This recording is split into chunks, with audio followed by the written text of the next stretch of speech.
The Ascension Summit 2017. Your all-day access to meet international speakers, authors, and coaches. 20 experts, three continents. 2 days. 2 days with one goal: elevate your life. Welcome to the Ascension Summit with your host, E.R. Spalding.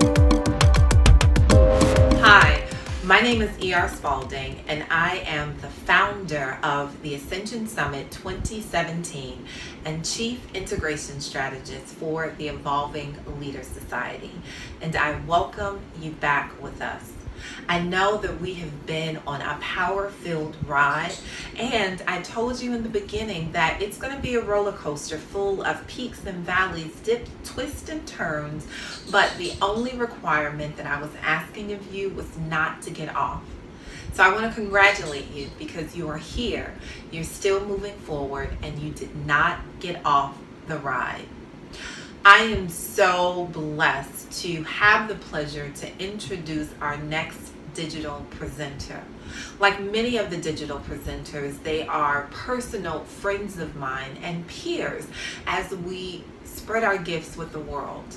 But Dr. John Artis is especially dear to my heart because outside of the man that I am with, he is the only other individual of the male spectrum that I allow to lay hands on me. And that is because he is a very gifted chiropractor.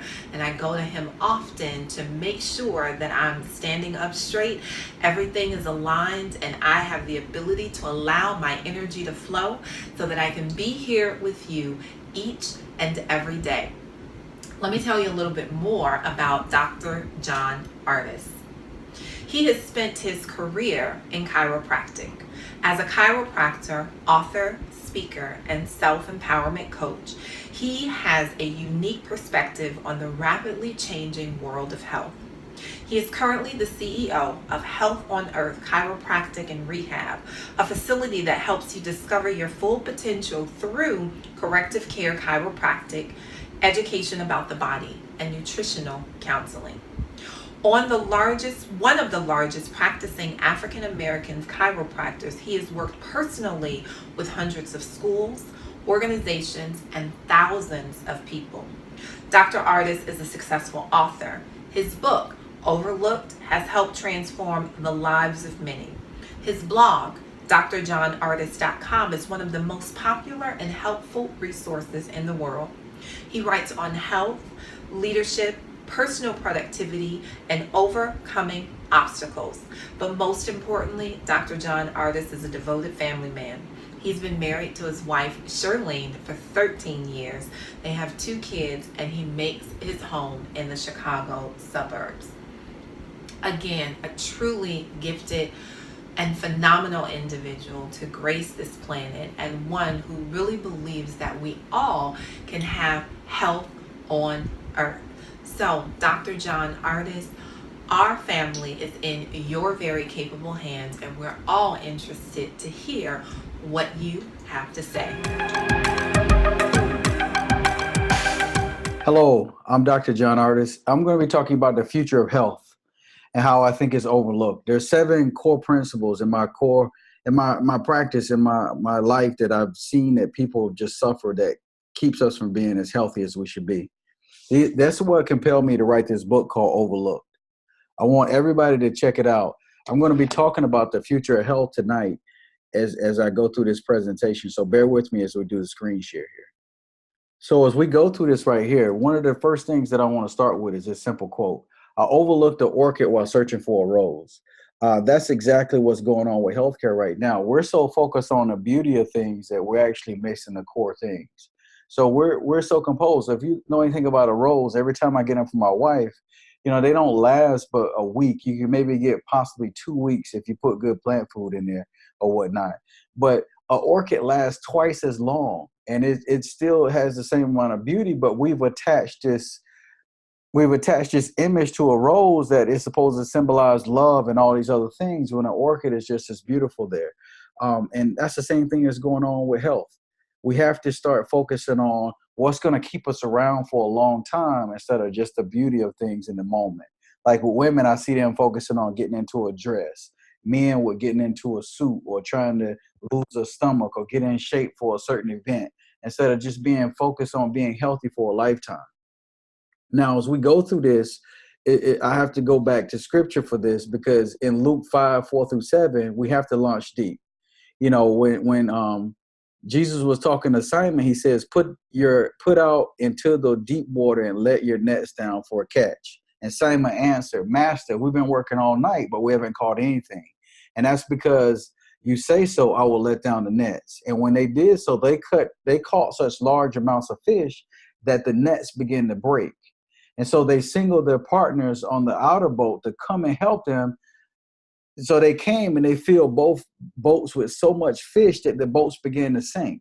And that's the same thing what's going on with health today, is that we've been fishing on the wrong side of the boat, jumping from this fad to that fad, and we're missing key simple points that are keeping us from being healthy. And so if we listen to this right here, I strongly believe if we go back to this book, Overlook, that we can actually catch that. So this starts with this little simple thing right here. This is what God does to us. He's telling us for your dreams and anything that you want to do in life, as far as being healthy or whatever it is, that you're right there at the edge.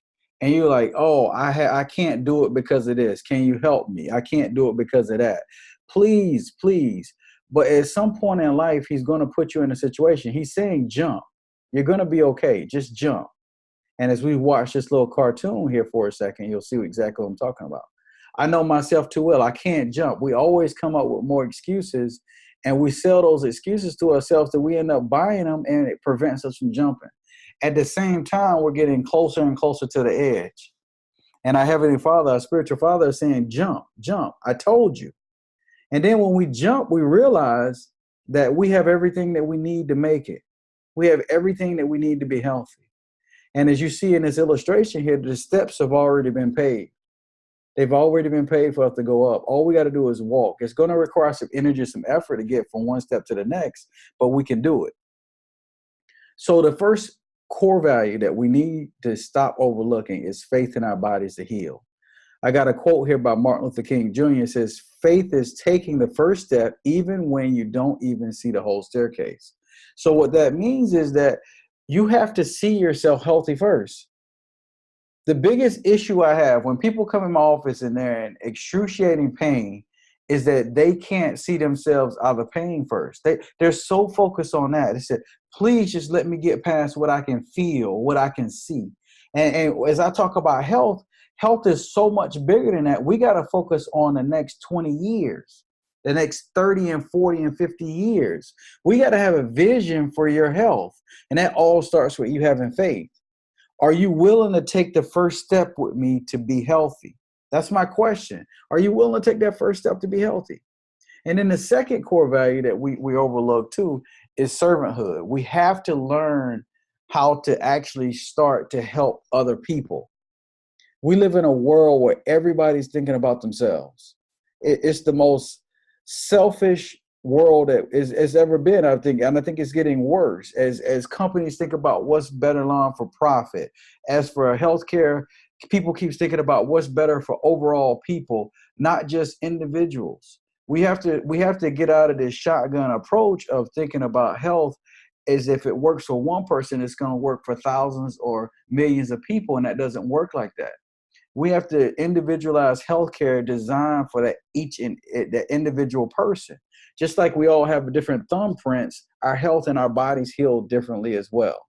So when we live in a world, my thing with servanthood is that paying rent is the service that we provide for living here on this earth.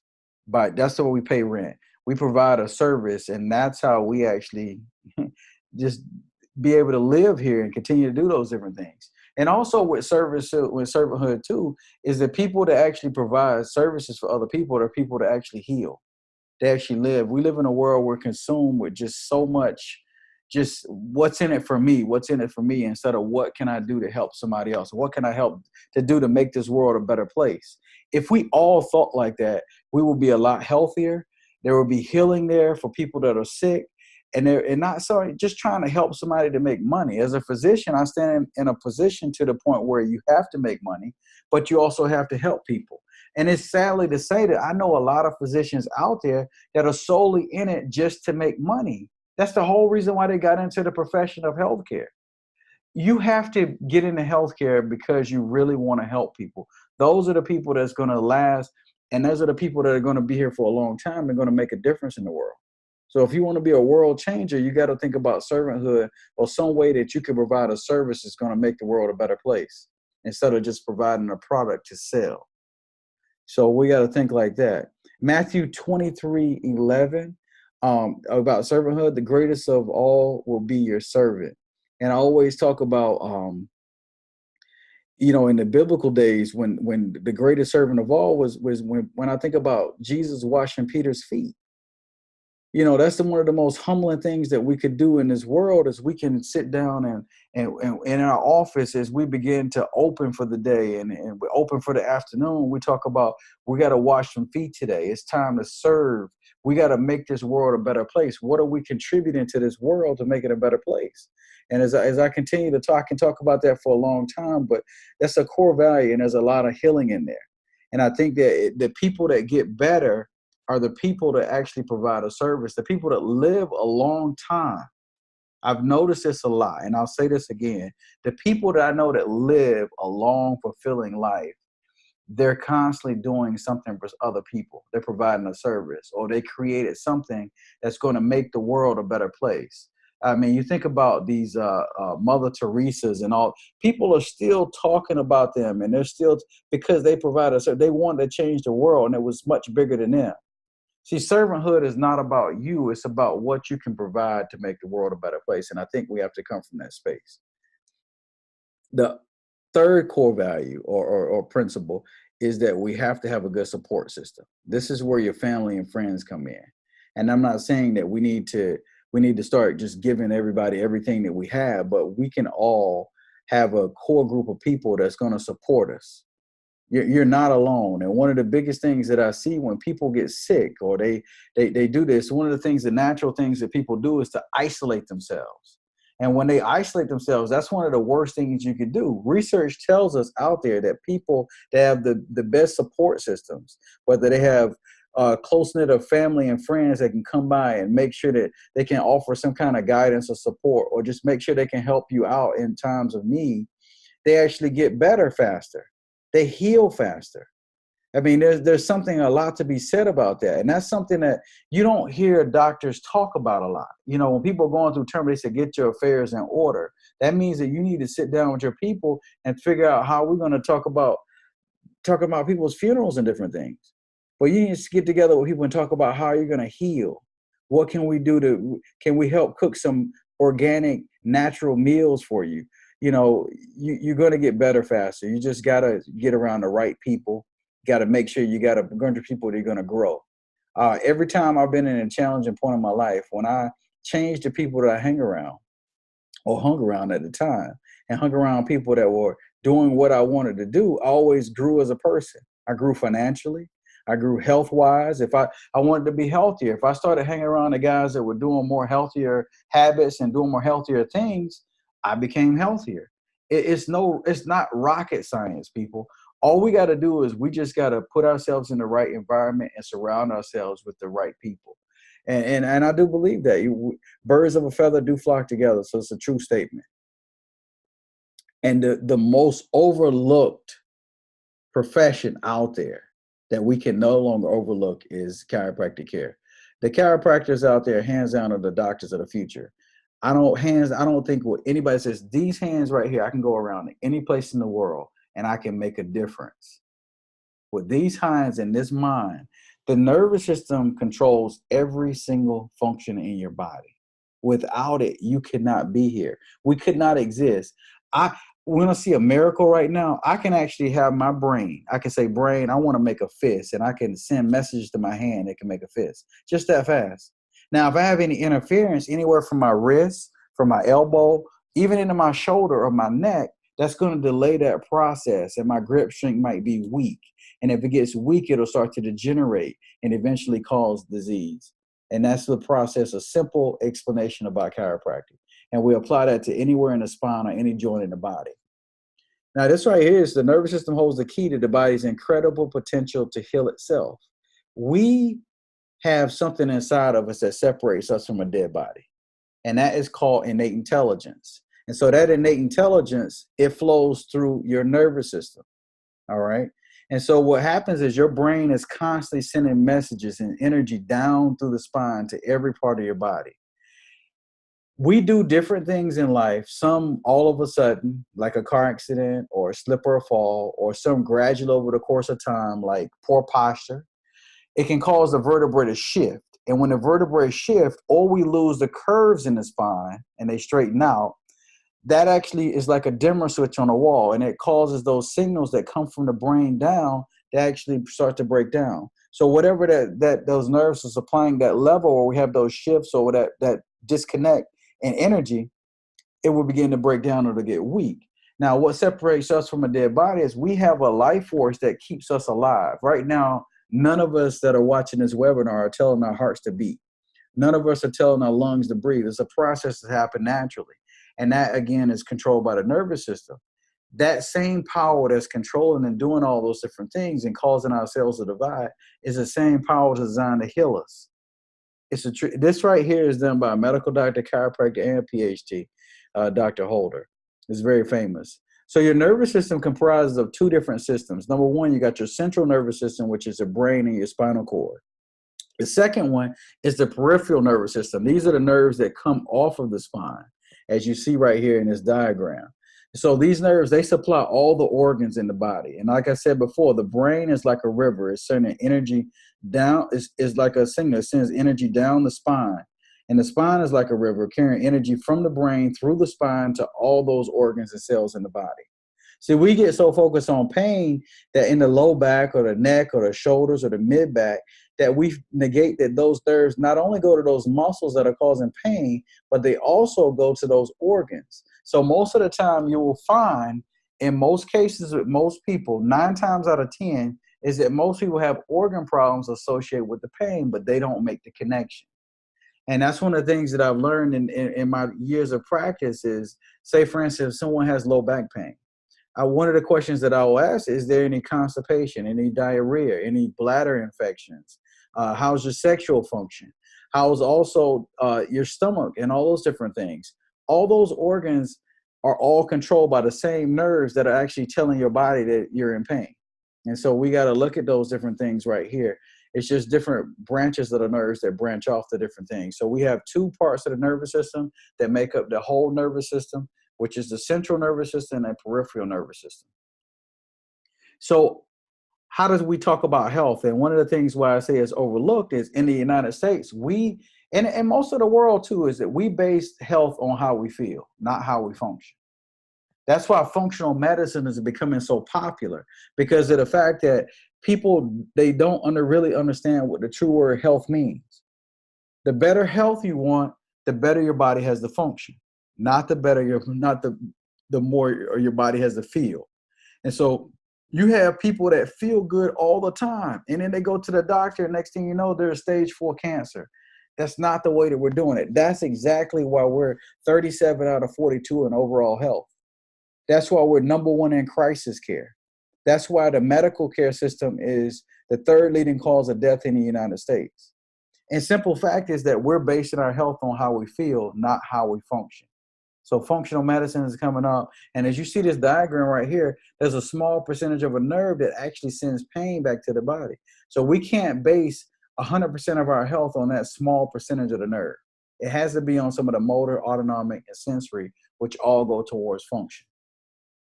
So there's a disease paradigm. We got innate intelligence. That's where an egg cell and a sperm cell comes together. They start to divide. And when they start to divide, they multiply. 9 months later, we have a baby. Now, that same innate intelligence is designed to heal my body. So if I cut my finger here, and then it's going to heal. It's going to heal from the inside all the way out. That's that innate intelligence that I'm talking about. That's the same thing that's keeping the heart from stopping, keeping the heart beating, keeping the lungs breathing, keeping the blood circulating through the body. And so what happens is we have a slip or a fall, or we actually have poor posture, or we pick something up too heavy, or we put too many chemicals in our body. And that can cause those shifts in the vertebrae, us to lose those curves and that spine to become weak. And so when that happens, that's what we call a subluxation. Now that subluxation is going to create interference to the body. That interference is going to block down that function. So that function is not going to function properly. So we call that dysfunction. And guess what? If my body's not functioning for a long period of time, more than likely it's going to develop, you got it, a disease. Now, can you feel a disease? No, you can't feel a disease. What you feel is you feel the symptoms. And I'll go through that real quick. So what happens is 9 times out of 10 with people, this is what your health insurance is going to pay for. It's going to pay for the treatment of diseases and symptoms, management of diseases and symptoms. It's not going to pay for you to correct the problem. And that's what chiropractic does. Chiropractic goes to the root of the problem to correct that. And we start here where most people think that chiropractors are crazy, because we're talking about a word that the world has not really heard of, and that's called subluxations. When majority of people are focusing on symptoms. Pain is the first thing to go away and the last thing to show up. Always remember that. The first thing to go away and the last thing to show up. So if you've had pain, you've already had the problem that's causing the pain, unless it's something that happened immediately, like an accident or something. But most of the time, people come to my office and they've said, well, I had this pain. It's been kind of coming and going, and it's just gradually getting worse. Well, what you associate that with is just inflammation to the nerve. That's not really causing the problem. That's causing the pain. But the problem is because of instability and weakness to that joint, or other things that can cause it. It could be tumors. It could be so many other things. So my job as a chiropractor is to get you to think outside of the box of symptoms and disease and focus more on making sure that the intelligence can flow through your body properly and your body can heal. And so one of the other things too, as we jump on going forward, is the fourth most overlooked principle or core value is exercise. And this is by my good old buddy Plato's a few hundred years older than I am. And he talks about the lack of activity destroys the good condition of a human being, while movement, methodical physical exercise saves it and preserves it. So that means that if you exercise, you're giving your body more life. You're actually going to live a lot longer, and that's what we want to do. So exercise and physical fitness is our fourth core value. Exercising is the most amazing from the inside and out. I feel alive. I have more energy, and we have been exercising wrong. And this is by Vanessa Hudgens. So one of the things that she's talking about is that there's a misconception in how we exercise with so many different fads coming out. You got everything from Shaun T, P90X, Billy Blanks. They did the whole taboo, boxing, all those different things. So you got to look at all these. Zumba is very popular now. You have people doing yoga at one time. There's a core value of way that we should exercise, and I want to go over that with you a little bit right now. Physical fitness, 3 essentials and 3 phases of exercise. You ready to learn them? Number 1 is that we have to do some strength training. You have to do weight training. I don't care what anybody says. Weight training is one of the most efficient ways to build bone density. It's one of the best ways to build strength and actually to strengthen joints that are weak. Exercising also can be used to actually help increase cardiac output. It's just along with cardiovascular exercise. And that leads me into the second way we should exercise is cardio training. There's 2 different types of cardio. There's anaerobic and aerobic. One is where you hit a certain threshold, or where your heart you feel like you're getting out of breath. The other one is where you're kind of burning fat. We're going to talk about that a little bit too. Mobility training is one of the most overlooked forms. Most people will do cardio and they will do some kind of strength training, but most people do not spend time stretching. Stretching is what I call mobility training. It's strengthening some of those joints that may become stiff. We have to stretch them out so that we don't create muscle imbalances that can cause other problems down the road. So we got to focus on strength training, cardio, and mobility training. Also, as we get into the other one right here is food, and this is what we put into our bodies. There's a statement that you are what you eat. The food you eat could be the safest or most powerful form of medicine or the slowest form of poison. And this is a very true statement. As we know right now in the United States, that cancer, heart disease, hypertension, diabetes, strokes are on the rise, and they're skyrocketing. And that's simply because of how we eat. We put things in our bodies that's killing it, and it might taste good for the moment, but it's not worth it. I get sick of people dying from diseases like diabetes, complications of diabetes, heart attacks, and all these different things. And then people go to this funeral, they have this big celebration, and they go eat the same food that killed a person. Some of the sickest places I've seen people eat is at churches. They go downstairs and they eat and they fix these big old meals. None of it's healthy. They smothered gravy, pork chops, green, all this stuff, and they're cooked in all this oil that clogs the arteries.